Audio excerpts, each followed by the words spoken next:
Hey there, and thank you for joining me.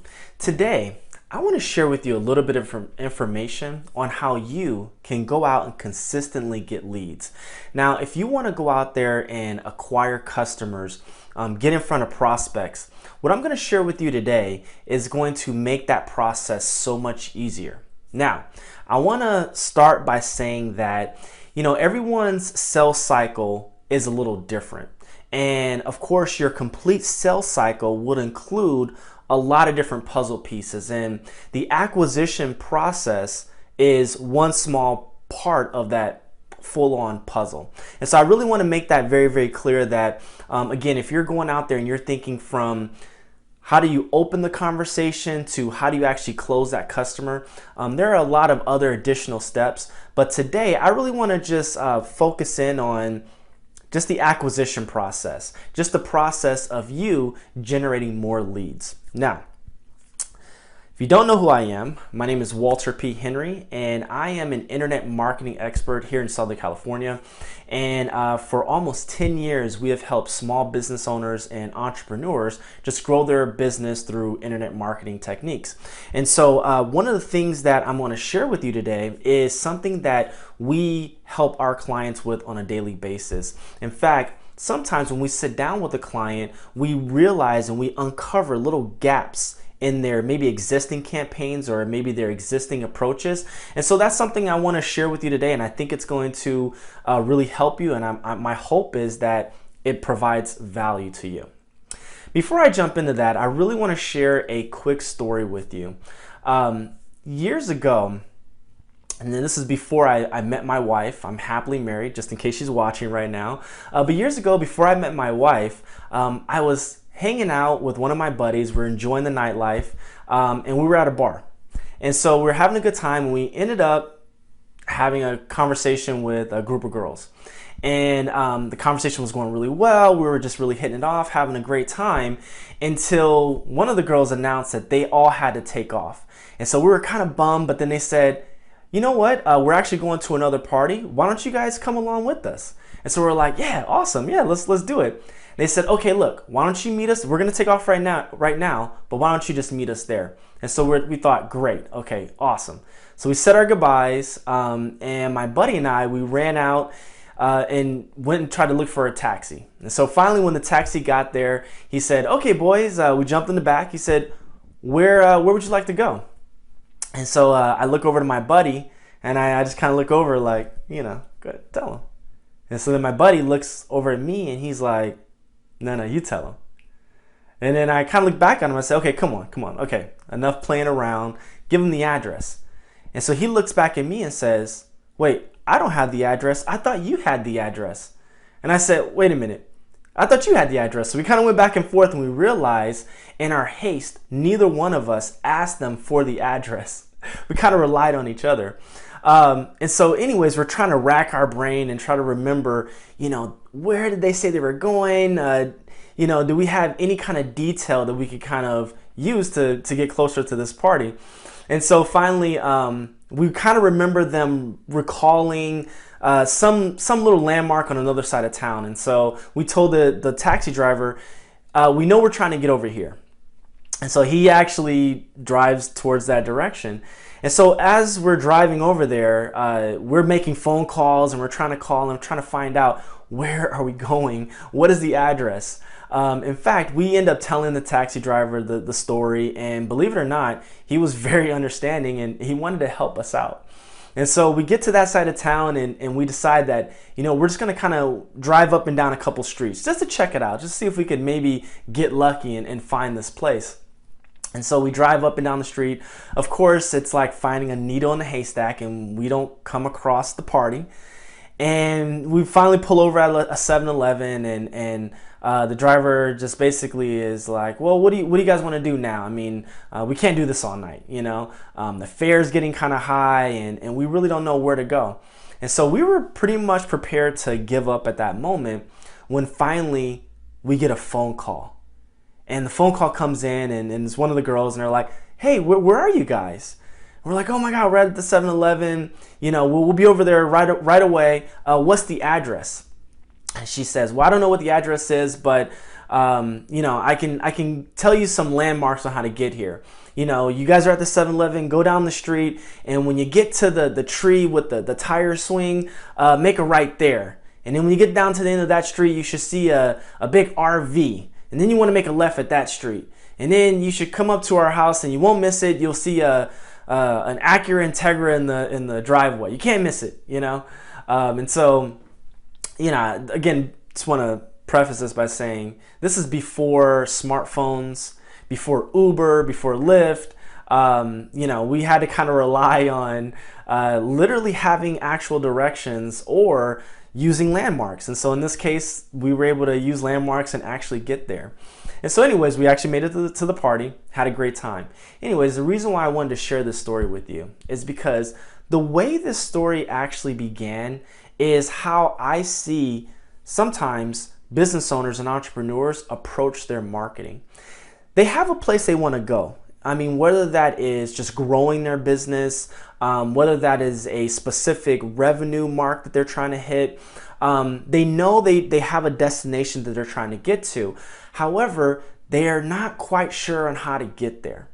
And so today, what I want to do is I want to arm you with those steps or with those landmarks on how to actually get to the destination you want to get to, which is basically acquiring more customers. And as we know, if you want to grow your business, if you want to make more money, if you want to increase revenue, increase sales, where does it start? It starts with lead generation. It starts with getting in front of the right customers. And so that's what I want to arm you with. And so one of the things that we do whenever we start a marketing campaign, again, where our focus is on customer acquisition, lead generation, one of the things we do is we focus in on 3 different activities.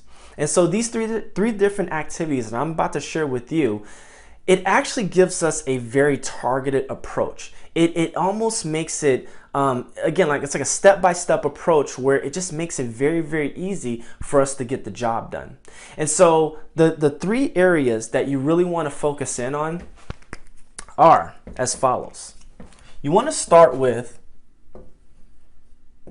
a group, okay? You want to create an offer, and you want to develop a landing page. Now, you maybe have heard of all 3 of these. But let me kind of dive in a little deeper into what each of these mean and why they're so important, okay? So let's start with the first one. The first is your actual group. What is your group? It's actually, you may have heard the term your audience, you may have heard the term your demographic, but essentially, these are the people that we're going to target. These are the people that we want to get in front of. When we want to generate that lead, these are the people we want to actually generate, okay? Now, what's interesting about developing a group or developing a target audience in this day and age is that we have so much available to be able to be very, very targeted in our efforts. Now, in the past, targeting was very, very broad. You know, if you had a business, 20 years ago, you pretty much, you didn't really have as many targeting features as we do today. You probably, I mean, your demographic was probably based on, the geographical location. And even then it was very, very broad. Maybe you advertised in like the yellow pages. And so you knew that this particular yellow pages were circulating in this particular neighborhood. And that was the basis of your audience. Or, maybe you were, blessed enough to be able to do a billboard sign. And so again, you're targeting someone in that particular geographical area. But now we can still do very broad targeting, and believe it or not, that actually works very, very well. But we can also do very hyper targeted targeting. And so what that means is that we can actually carve out a demographic that not only is based on people who would use the product or service, but also other maybe interests, again, geographic location and things like that. So I'll give you an example. Let's say, for example, you sell coffee, okay? Now you want to target, of course, coffee drinkers, right? But nowadays, rather than just saying, I want to target coffee drinkers, or even saying, I want to target, men who drink coffee. Now you can literally go in and target, coffee drinkers in the city of Los Angeles who are vegan and who like to dance tango. I mean, literally, you can kind of carve out based on, their interests, based on actual behavior and things like that. So with that comes massive opportunity, which I'm gonna jump into in just a moment. But again, just knowing that this is available and knowing that, again, we have access to this, I wanna let you know that it's important to be able to utilize this. And in certain campaigns, again, broad targeting works very well, but certain campaigns, you wanna be very, very hyper-targeted. And a lot of times, one of the best reasons about being hyper-targeted is that it can actually create, your marketing dollar costs. It can actually make it much, much lower. And it can make your campaign much more efficient. And so that's one of the reasons why sometimes being very hyper-targeted is very beneficial.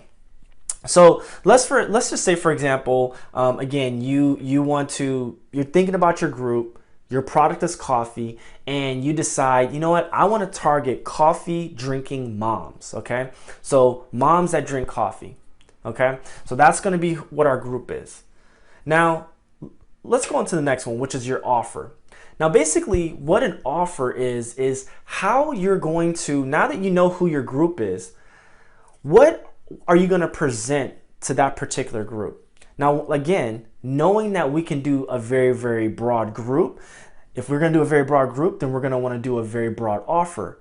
But also knowing that we have available very targeted groups, we have also available a very targeted offer. So again, we mentioned coffee drinking moms.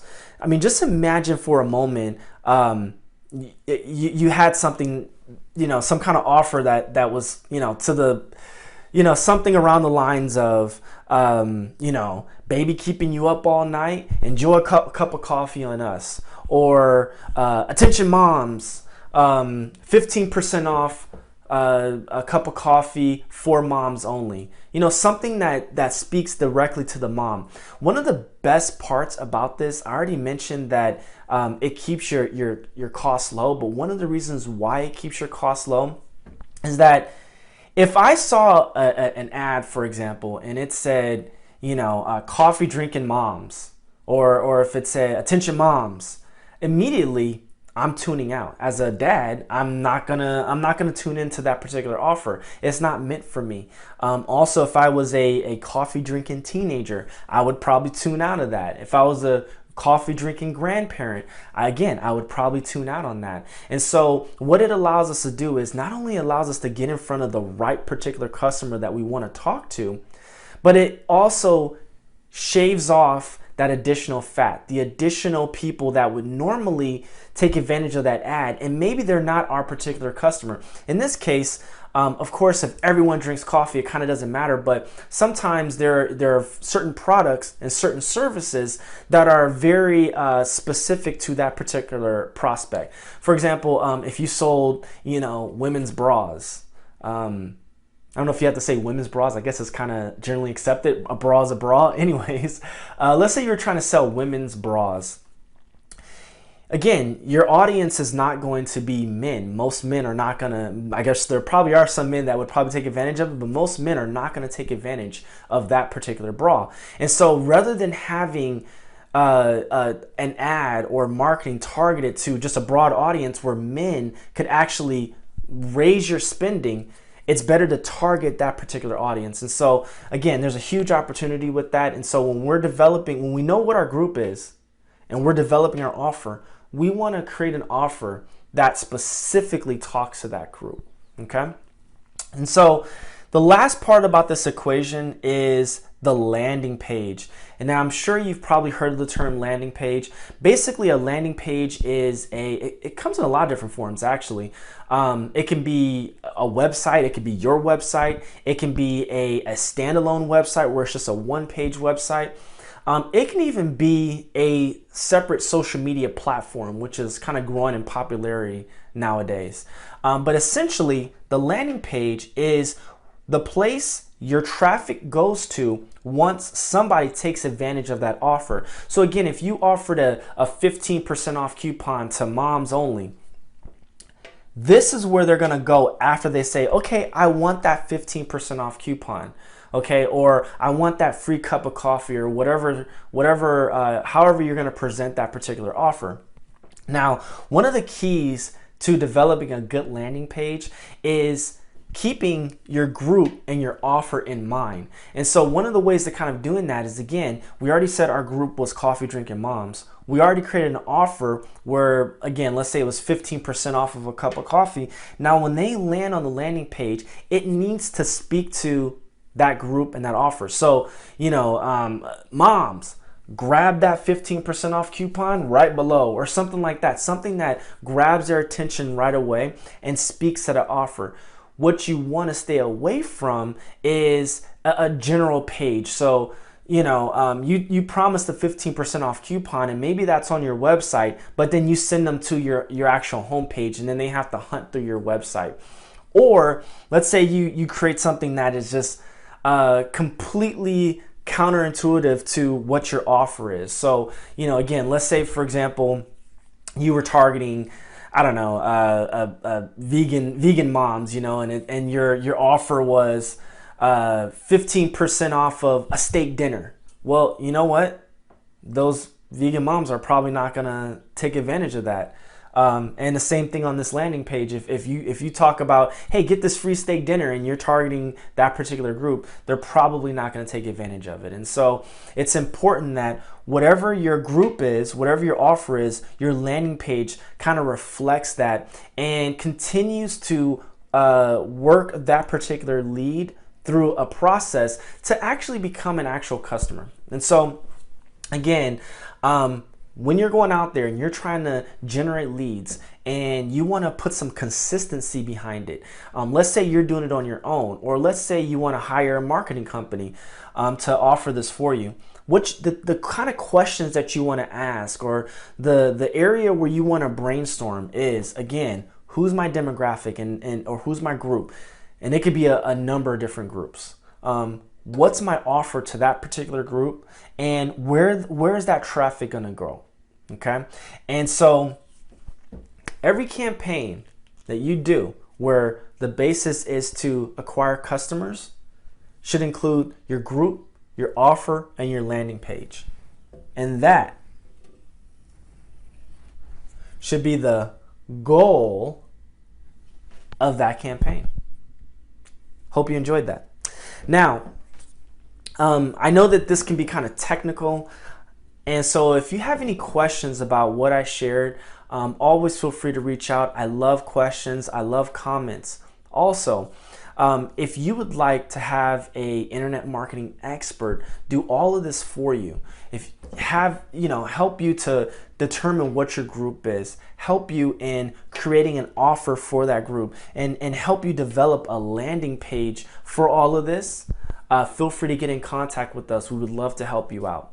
Now, lastly, I want to say that I appreciate your time. Your time is always valued in me, so I appreciate you staying to the end of this and sharing your time with me. So I just want to thank you for that, and until next time.